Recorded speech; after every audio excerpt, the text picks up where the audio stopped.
Hello, you're listening to Overwhelm is Optional.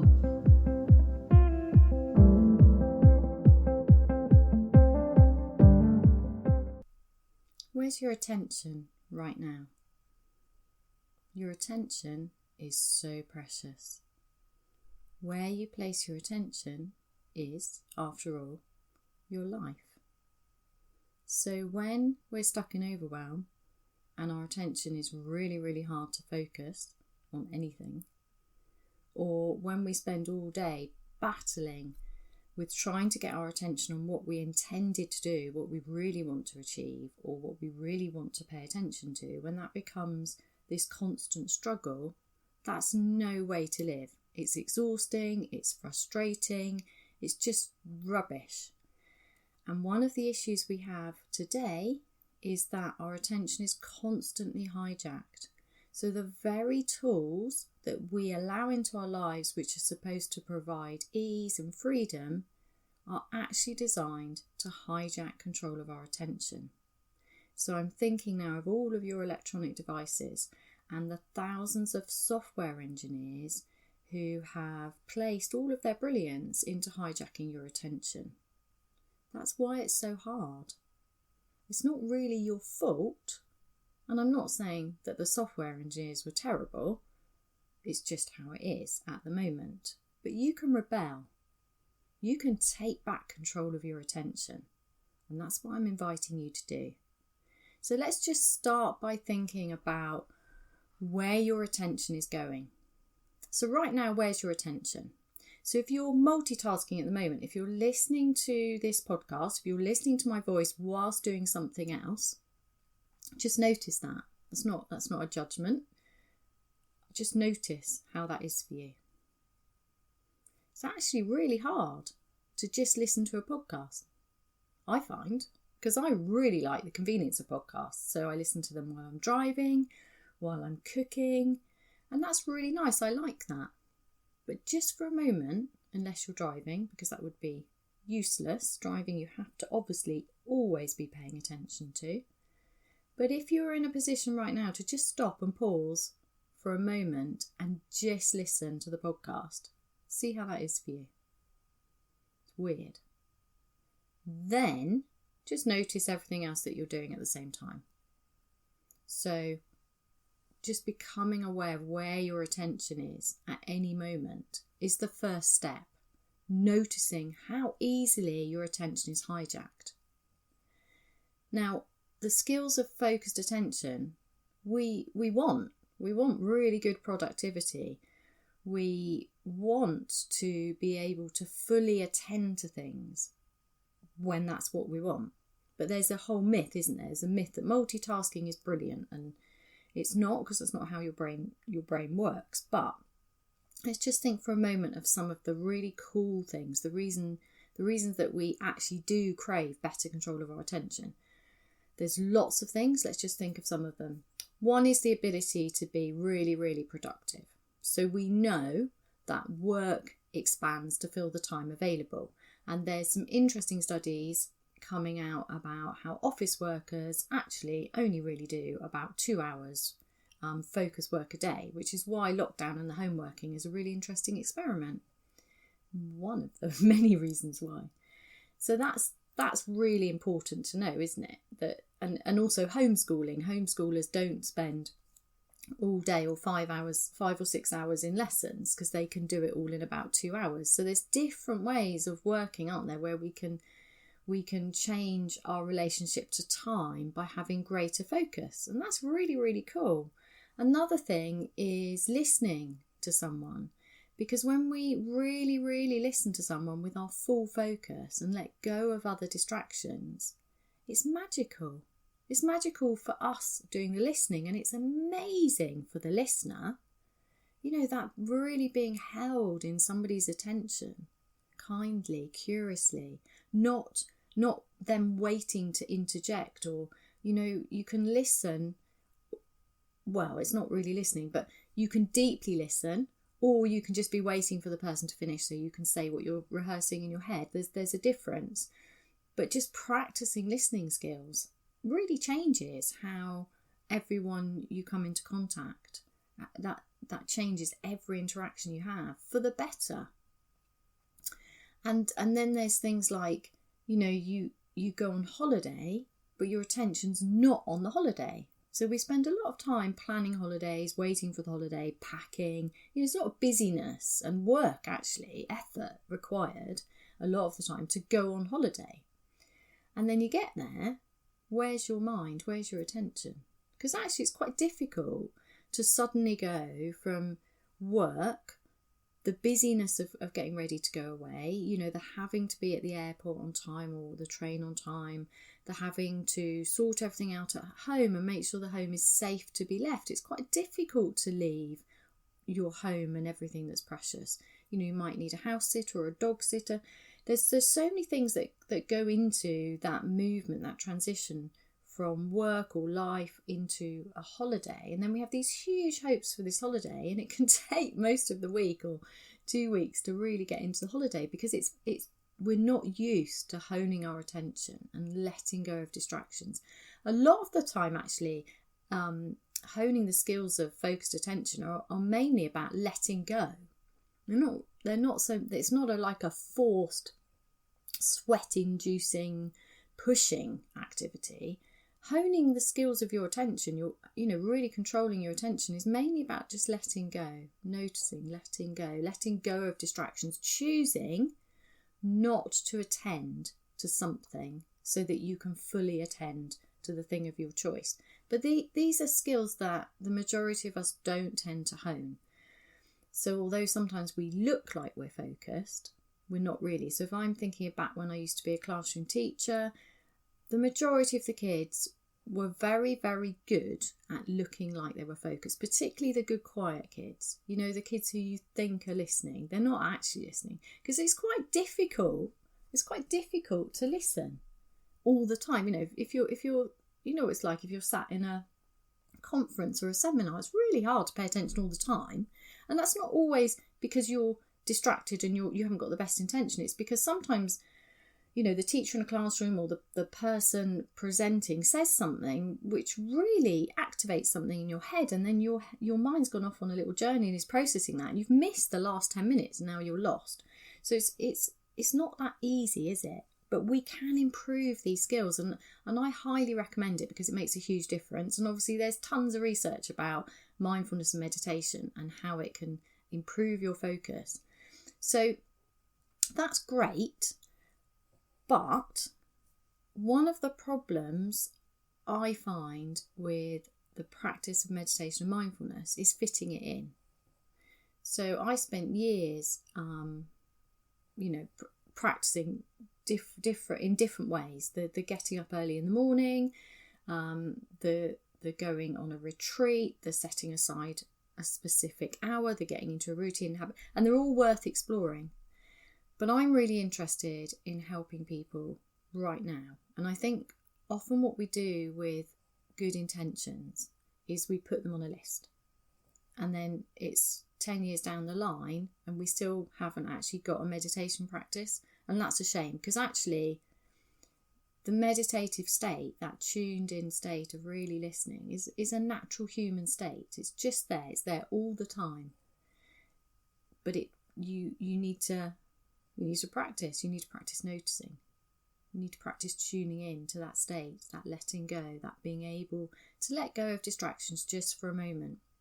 Now, our minds are really, really good at hijacking our attention, and for really good reason. So your mind is always going to hijack your attention because it's doing its job. It's keeping you safe. Even when actually you're really safe, it's still going to notice anything that's wrong. It's going to keep reminding you about your to-do list or how this isn't that important. There's more urgent things to do. That's what minds do. And there are forms of meditation that work with suppressing that or learning to control that. What I really like about mindfulness meditation is just not trying to do anything. It's the lack of trying and striving, the noticing that that's the mind's patterns. And I root all of my practice now in the body because I retrained as a Zen yoga teacher and I had a lot of physical pain. So that's my journey. So my journey was to take my attention out of my mind and the distractions of my environment and really start listening to my body. And I find this really helpful. I find it easier than sitting on a cushion. I find my body doesn't want to sit on a cushion anyway. It wants to move, and I honour that now because I damaged my health ignoring it. So this is what I teach. This is how I work at the moment. So I'm just going to invite you to explore this with me. So let's think of all the things that hijack your attention. So there's your mind with its emergencies and its ability to travel really quickly in time and space. Really quickly. Your mind can go to the other side of the world, or, back into your childhood, or forward in time, or, rehearsing. So minds are amazing, but really distracting from the present moment and from what you might want to attend to. And then, of course, there's other people. And I think other people are a huge source of overwhelm and distraction. And it can be really difficult to set up boundaries of self-care that allow you to attend to yourself first. So what I really like about a body mindfulness route to this is that just the act of the practice is also an act of self-care, because you're turning your attention from other people and whatever's going on in your environment, and just for a moment you're tuning into yourself, primarily your body, and just listening and noticing. It's a really radical act of self-care. So you're rebelling by taking back control of your control of your attention from other people, just for a moment. You're not going to not feed your kids. You're not going to not listen to your friends. You're just going to spend a little bit of time listening to yourself, because when we listen to ourselves, we're much more able to listen to other people. When we meet our own needs, we're actually much, much better at meeting our children's needs, or our partner's needs, or our colleagues' needs, because it has to start with you. So I'm inviting you on this quiet, it's a very private rebellion, and that's what I really like about it. It doesn't create a need for a huge change in your day. If you're already overwhelmed and exhausted, taking on another practice can just be too much, with the best will in the world. There's also this, people have gone and sat in caves for 7 years to get these kind of skills, or longer. People get up at 4 a.m. and sit on a meditation cushion for an hour, and that, if that works for you, fine. But I'm not talking about people who can fit, have that kind of time or energy. So if getting up earlier in the morning when you're already exhausted is not going to help you, don't do it. Do this instead, right now. And do this at any moment. Just move your attention into your body. Primarily, feel your feet on the ground. Feel your feet on the ground. Allow your belly to soften, or not. Just notice. Notice how you feel. Feet on the ground. Softening belly, or not. Notice how you feel. Tune into the physical sensations of your body, completely neutrally. And each time you notice that your mind has hijacked your attention with its stories, its judgments, its emergencies, its time travelling, whatever it's up to, gently but firmly escort all of your attention back into your body. Feel your feet on the ground. Allow your belly to soften. And notice. Notice how you feel. Notice all of the physical sensations that are just drawing your attention. And don't try and change them. Just notice. What physical sensations are there in your body right now? So often as you go through your day, you might get stuck in your head. It's very common. We spend a lot of time in our heads. And then you might feel a knee pain, or an aching shoulder, or a stiff neck. And that might be annoying because it's a warning sign of worse to come, or another problem to be solved, or what have you done now, or I'm getting older, or what's wrong with me. Notice those judgments too. And then just go back to attending to, placing your attention curiously, kindly in your body. Notice the discomfort. Just allow that discomfort to get some attention. Just listen to it. And then just release that practice of noticing the discomfort for a moment. And then just notice anywhere in your body that's really at ease right now. Notice the comfort in your body. So you're letting go of the discomfort as much as possible. And you're placing all of your attention in the most comfortable parts of your body. The parts of your body that are really grateful to pause for a moment. Softening belly, feet on the ground. Maybe allowing your shoulders to come away from your ears if they want to. And if they don't, that's okay. Just notice that too. Notice all the most comfortable parts of your body, just for a moment. And then for a moment, see if you can hold the discomfort and the comfort at the same time, as if they were no different. So you're just noticing any sensations in your body, completely neutrally, curiously. And just do this lightly, playfully. Just notice. Notice how you feel. Well done. Now, we're just going to pause there for a moment. Just reflect on that. How many times did you catch your mind pulling your attention out of your body? Because every time you catch your mind, you're winning. That's the trick. Just catch your mind and then don't get caught up in, because the mind will add more layers like, well, it's not worth me doing this, I'm rubbish at this, clearly I'm never going to be a Jedi, I'm never going to get control of my attention, so it's pointless me trying. That's a really common thing. That's what minds do. Just notice that as well and keep returning, gently but firmly escorting your attention back in the body. So there's lots of things to notice in your body when you do this practice. You can notice comfort and discomfort. You can notice ease and unease. You can notice all sorts of things, curiously, playfully. And then you can notice the layers in your mind, hijacking your attention with all sorts of stories. And then you can start to play with this in a different way. So you can just tune into your body. So feel your feet on the ground. Allow your belly to soften or not. And then you can start to notice your whole body. And if you want to, you can purposely move your attention around the body. So I always go feet, belly, because your feet are furthest away from your mind and it grounds you nicely on the earth. Allowing the belly to soften is a lovely thing to do, because often we've got a lot of tension we don't notice, and there's a lot of stuff going on in the belly, processing of emotions and food, and just having a little bit of softness in the belly. It's really good for your energy and just noticing.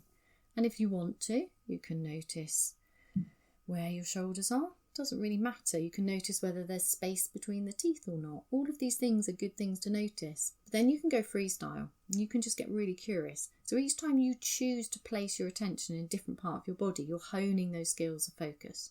But because it's not important, it's important to listen to your body, but because it doesn't really matter in this, you're just playing, there's nothing to achieve. So you can't do it wrong. You can just go, all right, I'm going to go and explore my little finger. I wonder if I can feel any physical sensations in my little finger in my left hand. Is it different from my little finger in my right hand? You just play. So that's a really nice thing to do. So we've got the first practice I teach is tuning in, noticing the body, and then noticing what's going on in the mind. So you're moving.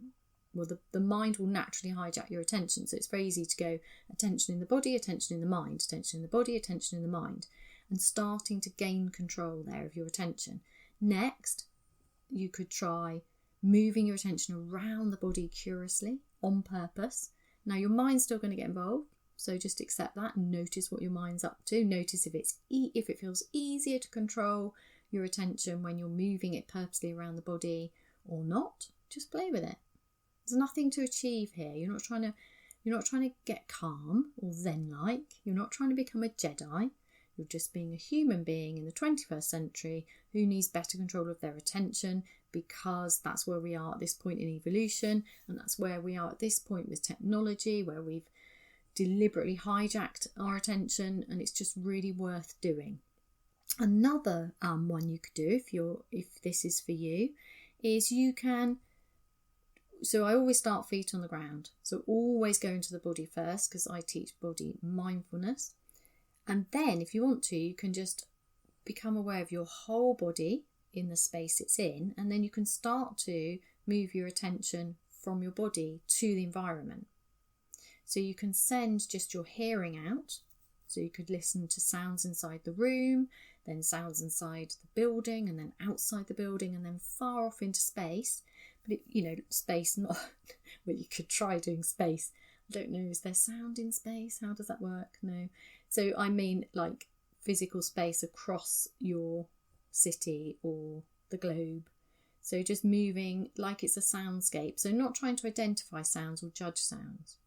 So just noticing sounds like it's a soundscape, and then noticing the mind's reaction to that, and noticing when you've got hijacked, because you might hear a sound, it's really interesting, and then your mind goes on a little escapade, because that's what our minds do. They go off on little distracting adventures, and what you're trying to do is control where that is.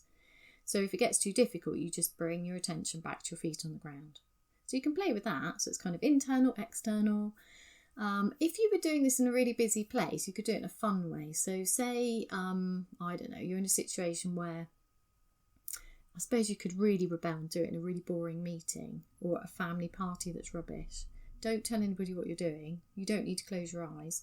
And then you could feel your feet on the ground and really center yourself in your body. And then you could start sending your attention curiously around you and noticing, just being curious, not unkind, but just noticing funny things, about how there's different feelings in the room, or how many people are looking bored, or, but do it neutrally, compassionately, kindly, curiously, playfully, all of these lovely things that keep it neutral, that keep it fun. So that could be quite interesting, placing your attention in different parts of the room and the environment with your eyes open. That might be quite interesting, but keep coming back to the body and keep the kindness, the playfulness. Notice if you're placing your attention on somebody else in a meeting and judging. Just notice that, but then don't judge yourself for that. So there's lots to notice. So just moving your attention. Now, if all of this is just too much, because there's lots of things we could do. I teach lots of different ways. But sometimes even these practices are too much because they require time and effort. It's easier with your eyes closed. But if you want to, there's another thing that I also find helpful, and that is rooting your attention, anchoring your attention in your body when you're just doing normal stuff. So I think I've mentioned this before, but the shower's a really good one. So how many times do you miss the physical sensation, the wonderful physical sensation of having a shower because you're planning your day? So just rooting your attention in your body and the physical sensation of the water on your body rather than getting stuck in your head, that's a really good attention practice. Cleaning your teeth, feel the toothbrush on your teeth and your gums. So keep rooting back in the body, the attention in the body, and noticing where your attention's going. You could do this with anything. So walking, you're running up the stairs. Feel the pushing. Which muscles are you using to go up the stairs? How are you moving up the stairs? And even sometimes even that's too hard, because if you're really stuck in your head and this is really difficult for you, sometimes you need a little bit of kind of jarring, unexpected things. So a way to do this is to, when you go upstairs, notice which foot you always use. Is it always the same? And then see what happens if you deliberately change foot. So starting with the right instead of the left foot. That anchors your attention immediately in the body because it's different. So what you're doing is you're playing with habits and just slightly changing them so you can take back control of your attention. So these are the reason that I'm doing this with unimportant things is because you just want to play. You want to make it as easy as possible. I'm all about doing things with ease. So another thing is, I make an omelette for breakfast every morning, and it's really interesting if you use the other hand to beat the eggs. You can do this with taps. Turn on the tap with a different hand. Open a door handle with a different hand. And then the other day I tried going in the other direction with the other hand. So it's like a double anchoring in the body, because it requires focus. It requires your attention. So it's like a natural drawing of your attention into that action. So you're deliberately putting effortful attention into something different to take the attention away from the habitual loop in your mind. This is just a really good practice. You can do it with other things. You can do it with, you could try it with listening to another person. I don't know if I'd go straight for that because it's hard, but it's wonderful. So why not? So if you want to try it, next time you're talking to anyone, maybe start with like really small interactions. So when you fill up with fuel, or you go to the shop, or you get your coffee, actually attend to that person. You know, don't be on your phone, don't be drifting off, don't be annoyed that you're having to wait. Maybe watch how that person makes your coffee, be grateful for how they're making your coffee, and then when they give you the coffee, look them in the eye and thank them. You know, that kind of tiny attention on another human being is really worth practicing. If we all did that, then this ripple of lovely kindness would just spread across the globe. It would be amazing. And that's a really small thing to do. So that's a nice thing to do. Another thing you could do is, when you notice something beautiful, notice what happens. So for example, there's a lot of flowers out at the moment. I've got these amazing sunflowers in my garden which are called earth walkers, and they're giant. They're like 8 foot tall, and then they've got multi flowers on them, although they're not all out yet, but they're going to be. Great big red sunflowers, absolutely gorgeous. Just going outside, and actually there's a difference, isn't there, between going, oh, that's a beautiful flower, which is a momentary thing, it's nice, and actually just pausing and gazing and getting curious. It's really cool if you see a bee in a flower, because they're really fascinating to watch. I find it easier to anchor my attention in something beautiful like a sunflower when there's a bee in there. It's almost like my mind needs something to do, but it is possible. And now I'm thinking about this, I'm thinking I'm going to do this today because I haven't really done it this year yet. Really noticing that sunflower, how many colours are there actually, getting curious, playing with it, not taking it too seriously. So that's a really good thing to do, because often, like holidays, you know, we wait a long time for our favourite flower to bloom, or to go on holiday, or to meet a friend, and then during those joyful experiences, our attention is elsewhere for the majority of the time. I think it's just being human. So don't be too hard on yourself, but these are all opportunities to think about pulling your attention back to what you want to attend to. How do you want to live your life? What do you want to place your attention on? Treating your attention as the absolute precious commodity it is, and wasting it less often.